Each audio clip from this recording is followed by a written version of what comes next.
She calls me day and night. I'm sorry, girl, you just don't make me feel right. I never meant to make you cry, you were right. Just leave me be, I'm not gonna put up a fight. And every time you wake up feeling worse and then you check the time. It's never what it feels like, just throw me a dime. If everything was good, then you would feel alive. If everything was good, then you would feel alive. Everything was good, then you would feel alive. Ya, nama saya Sugeng Priyanto, alamat Desa Beringin, Kecamatan Beringin, Kabupaten Ngawi, Provinsi Jawa Timur. Saya pernah pendidikan mulai seperti formal SD, SMP, SMA sampai dan tinggi di pendidikan agama Islam, tulisannya tarbiyah.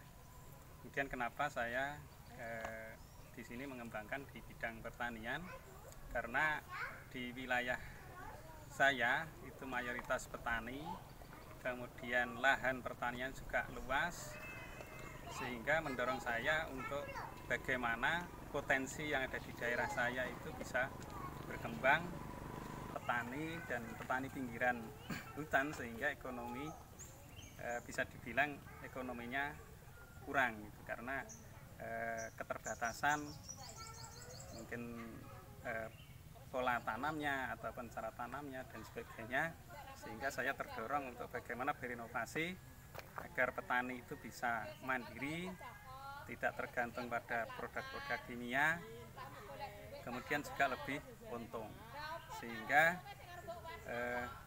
kondisi ekonomi masyarakat bisa meningkat untuk kualitas ekonominya. Kemudian saya juga selain bertani, keseharian saya juga berdagang, jadi juga dagang hasil pertanian, juga dagang hasil hewan. Jadi saya selain ternak juga saya jual sendiri, sehingga dapat mengedukasi kepada petani itu supaya lebih untung gitu. Dan kemauan saya, karena dulu itu belum terorganisir, jadi petani-petani itu masih sendiri-sendiri, punya keinginan bagaimana petani itu bisa bersatu, istilahnya kalau bahasanya membuat koperasi, sehingga nanti hasil petani itu akan lebih meningkat dan tidak dikuasai oleh tengkulak, sehingga hasil dari koperasi nanti bisa kembali lagi ke petani, jadi tidak mengandalkan dari tengkulak, jadi harganya bisa meningkat. Itu yang pertama. Kemudian yang kedua, juga punya program keinginan bagaimana dapat mengolah hasil pertanian yang masih berupa bahan baku, nanti semoga bisa diolah menjadi bahan setengah jadi ataupun barang jadi, sehingga dapat meningkatkan nilai dari hasil pertanian tersebut. Yang kedua, bisa menambah lapangan kerja. Kemudian yang ketiga, otomatis kesejahteraan nanti masyarakat bisa terbangun, itu lewat dari pertanian. Kenapa? Alasannya saya terjun di pertanian seperti itu, untuk mengangkat potensi di daerah saya terutama. Dan saya tidak sendiri, saya juga berusaha menjalin komunikasi bersama teman-teman, baik yang di dalam daerah, maksudnya di sekitaran wilayah, juga menjalin komunikasi sama teman-teman yang di luar daerah, seperti ada yang di Jogja, bahkan mereka banyak yang melanjutkan di perguruan-perguruan tinggi, dan keilmuan di bidang pertaniannya juga otomatis lebih tinggi, sehingga saya dapat berkomunikasi dan belajar ke sana, baik teman-teman di Jogja, di Bogor, dan sebagainya. Mungkin seperti itu, dan mudah-mudahan apa yang kami cita-citakan yang baik semoga terwujud. Menanam jagung, dan untuk konsumsi kimianya sangat-sangat kecil sekali dibandingkan dengan masyarakat atau petani yang lain.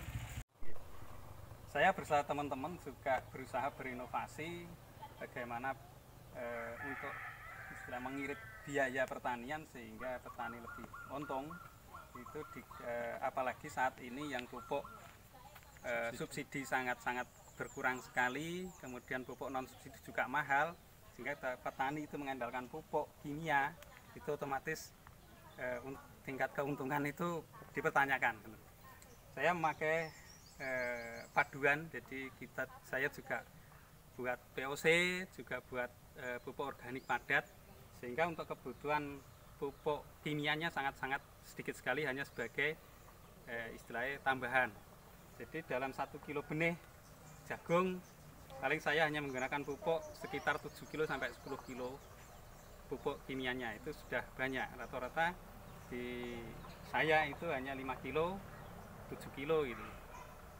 Dan pupuk cairnya dalam 1 kilo benih itu banyak, jadi memang kita utamakan ke pupuk organik.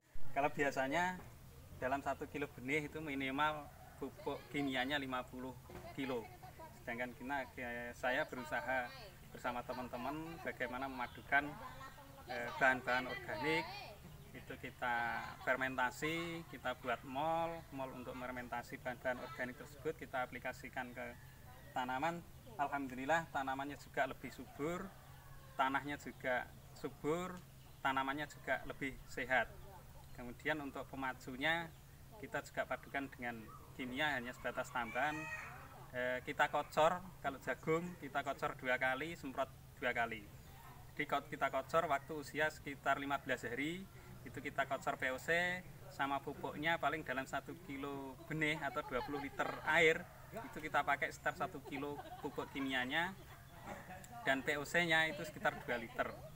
Itu kita padukan, kita kocor tiap ke pangkal batang di usia sekitar 15 hari. Kemudian di usia 25 kita semprot POC sama pakai mikroba, saya pakai Umajitu bintang 9. Kemudian di usia 35 juga kita semprot lagi dengan paduan POC sama mikrobanya juga pakai Umajitu bintang 9. Kemudian di umur 45, di umur 45-55, jadi di umur 55 sekitar itu 45 sampai 55 kita kocor lagi dengan paduan sama dengan pupuk kimia sekitar 1 kilo tiap 20 liter air, kemudian POC nya juga 2 liter sekitar itu. Kemudian kita juga pakai mikrobanya pakai Umajitu bintang 9, dan hasilnya alhamdulillah yang kemarin cukup baik, sehingga di musim ini kita kembangkan lagi, dan alhamdulillah dari masyarakat sekitar sudah mulai 1-2 itu sudah mulai banyak yang mengikuti jejak kita, mungkin seperti itu.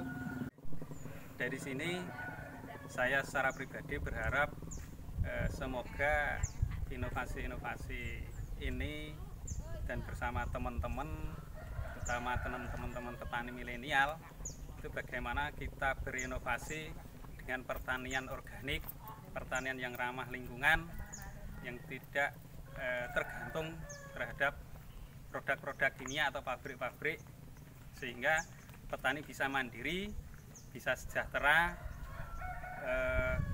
bisa untung lebih banyak, sehingga tingkat kesejahteraannya meningkat. Kemudian harapan dari pemerintahan setempat atau kemudian dinas, dan mohon dampingannya terhadap teman-teman bagaimana inovasi-inovasi ini nanti bisa lebih berkualitas, bagaimana cara meningkatkan mol ataupun meningkatkan POC dengan kepadatan bakteri yang mungkin lebih padat, sehingga setelah diaplikasikan itu lebih cepat dapat terserap oleh tanamannya, juga efektivitasnya juga lebih tinggi. Semoga ke depan petani milenial nanti dapat selalu berinovasi untuk petani bisa lebih sejahtera. Petani milenial menuju pertanian yang sejahtera. Yes. Petani milenial, yes.